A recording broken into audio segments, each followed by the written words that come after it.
हमारे YouTube channel को like करें, सब्सक्राइब करें और बेल आइकन को दबाएं ताकि हमारी लेटेस्ट वीडियो आपको सबसे पहले मिल सके और ये बिल्कुल फ्री है।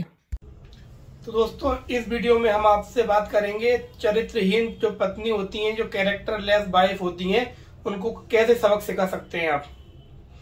तो हेलो फ्रेंड्स, मेरा नाम है राजेश लोधी और आप सभी का बहुत बहुत स्वागत है हमारे यूट्यूब चैनल पर।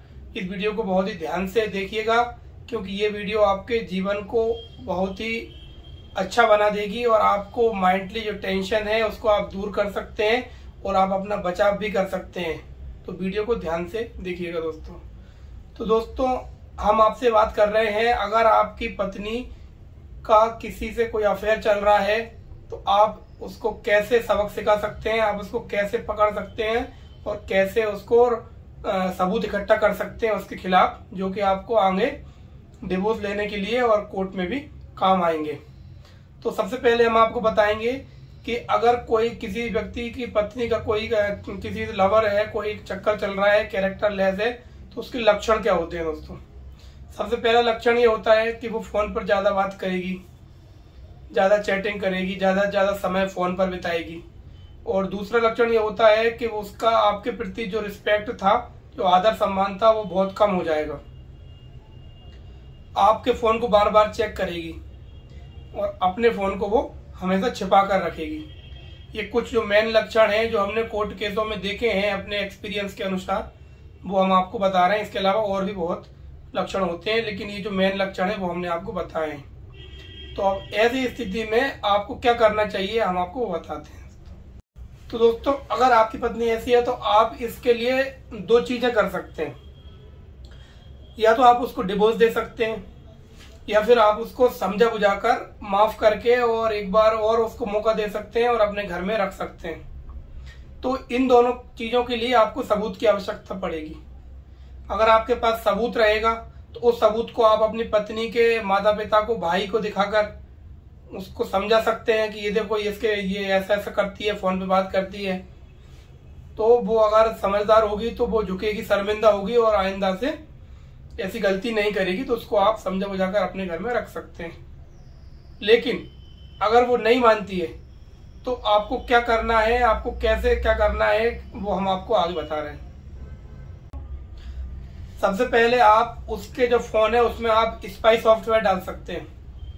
आजकल बहुत सारे स्पाई सॉफ्टवेयर प्ले स्टोर पर और जगहों पर भी अवेलेबल है।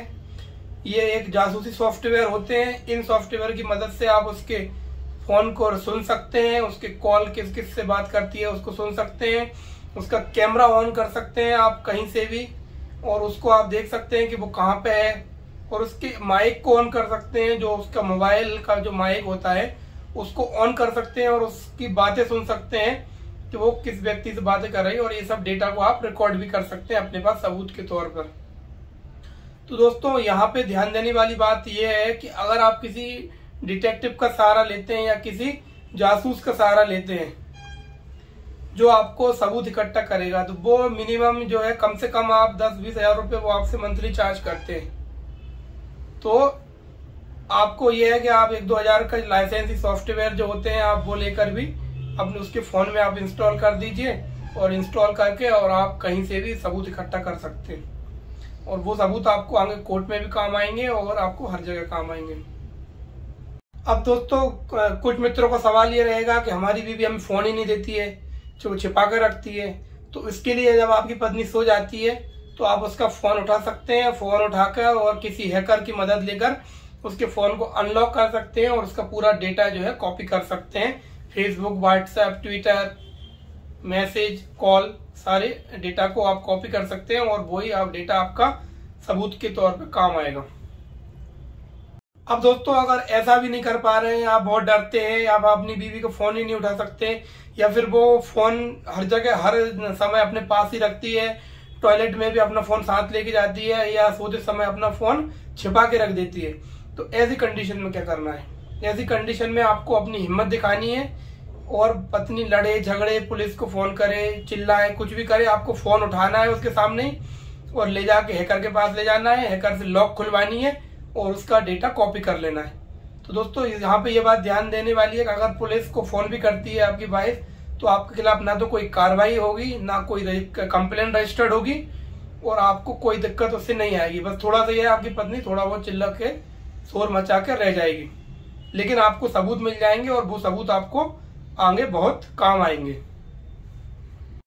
अब इसके लिए दोस्तों हम आपको एक आइडिया और बता रहे हैं। अगर आप अवेलेबल हो सके तो आप अपने घर में स्पाई कैमरास लगवाइए। स्पाई कैमरा ऐसे कैमरे होते हैं जो कि छुपे हुए होते हैं, आसानी से दिखते नहीं है, वो आप कैमरे लगवा सकते हैं। एक तो नॉर्मल कैमरे होते हैं जो अक्सर घरों में लगे हुए होते हैं, लेकिन उन कैमरों से लोग सतर्क हो जाते हैं और उन कैमरों की नजर में नहीं आते हैं, या तो उनको कुछ ढाक देते हैं, बंद कर देते हैं। तो ऐसे में आपको अपने घर में कमरे में स्पाई कैमरा लगवानी चाहिए। स्पाई कैमरे की मदद से भी आप काफी सबूत इकट्ठे कर सकते हैं। आप हो सके तो अपनी पत्नी अगर कहीं जॉब करती है, कहीं बाहर जाती है, नौकरी करती है, तो आप उसके बैग में भी कैमरे रख सकते हैं। और जो माइक होते हैं, माइक भी आप रख सकते हैं। ट्रांसमीटर होते हैं जो लोकेशन वगैरह डिटेक्ट करते हैं।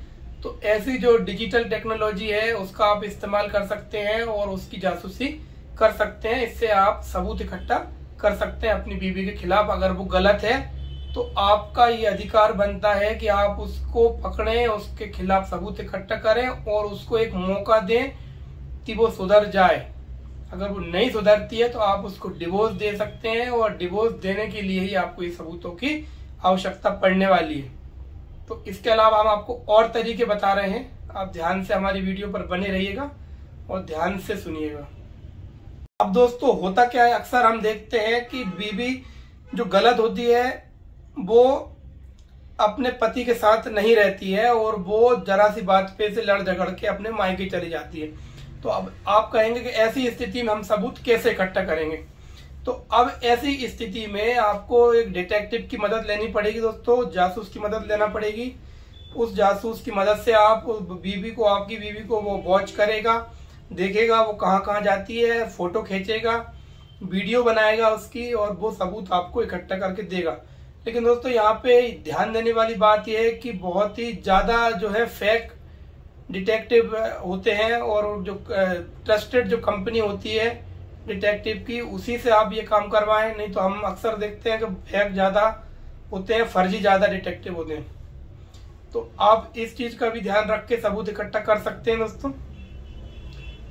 अब दोस्तों इसके अलावा आप एक काम और कर सकते हैं, वो हम आपको बताते हैं। आप पुलिस में जाइए, थाने जाइए, थाने में आप कंप्लेंट करिए कि मेरी बीवी अपने मित्र, अपने लवर के साथ में मिलकर मेरी हत्या करने की साजिश रच रही है और उसका चक्कर चल रहा है। जब तक आप ये नहीं कहेंगे कि मेरी बीवी मेरी हत्या करना चाहती है, पुलिस आपकी मदद नहीं करेगी, ना ही आपको कोई सबूत इकट्ठा करने देगी। तो आपको आवेदन में ये जरूर लिखना है कि मुझसे बार बार पे झगड़ा करती है और वो अपने आशिक के साथ मिलकर मेरा मर्डर करवाना चाहती है, इसलिए मैं ये आवेदन दे रहा हूँ। पुलिस फिर भी आपकी सुनवाई नहीं करेगी। उसमें आप जरूर लिखिए कि अगर मेरी कुछ हत्या हो जाती है, मेरे साथ कुछ गलत हो जाता है, इसके लिए पुलिस जिम्मेदार होगी। ये सूचना मैं आपको दे रहा हूँ, उसकी आप कॉपी रिसीविंग आवेदन लेके और दे दीजिए। अब ऐसे में होगा क्या कि अगर हो सकता है पुलिस अगर जांच करती है, उसकी कॉल डिटेल निकालेगी तो भी आपको सबूत मिल जाएंगे, लोकेशन वगैरह, फेसबुक, ट्विटर, व्हाट्सएप, सारा पुलिस जो है अपने साइबर कैफे होते हैं उनके साइबर सेल होती है, तो उससे पुलिस सारी डिटेल निकाल लेगी। तो एक सबूत आपके पास वैसे मिल जाएगा। अब दोस्तों इसके अलावा हम आपको एक चीज और बता देते हैं। आप सीआरपीसी की धारा 166(3) के तहत कोर्ट में केस कर सकते हैं और उस केस में आप अपने ये जो आपने सारे सबूत इकट्ठे करे हैं, इस सबूत को आप कोर्ट में लगा सकते हैं, अपने केस के साथ लगा सकते हैं। यहाँ पर ध्यान देने वाली बात यह है कि जब भी आप पुलिस में आवेदन दें अपनी बीवी के खिलाफ, तो कभी भी उसका मोबाइल नंबर ना लिखें। अगर आप मोबाइल नंबर नहीं लिखेंगे तो उसको कोई सूचना नहीं लगेगी कि आपने कंप्लेंट की है और आपका काम भी हो जाएगा, रिसीविंग भी आपको मिल जाएगी।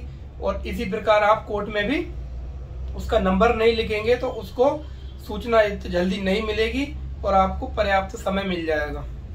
तो ये बहुत ही सेंसिटिव जानकारी हमने दी है, बहुत ही इंफॉर्मेटिव हमने जानकारी दी है दोस्तों। तो इस जानकारी को आप ध्यान रखिए और अपने मित्रों और रिश्तेदारों को भी ये वीडियो शेयर करिए, ताकि उनके साथ भी अगर कुछ गलत हो रहा है तो उस चीज से वो बच सके और उस चीज का जो हमने जो आपको जानकारी दी है, जो हमने आपको जो ट्रिक दी हैं उसका लाभ मिल सके, उन्हें भी मिल सके और आपके रिश्तेदारों को और आपको भी इस चीज का लाभ मिल सके। दोस्तों हिंदू मैरिज लॉ में विवाह को एक संविदा न मानकर एक संस्कार माना गया है और पति पत्नी का जो संबंध होता है वो एक जन्म का ना होकर 7 जन्मों का माना गया है।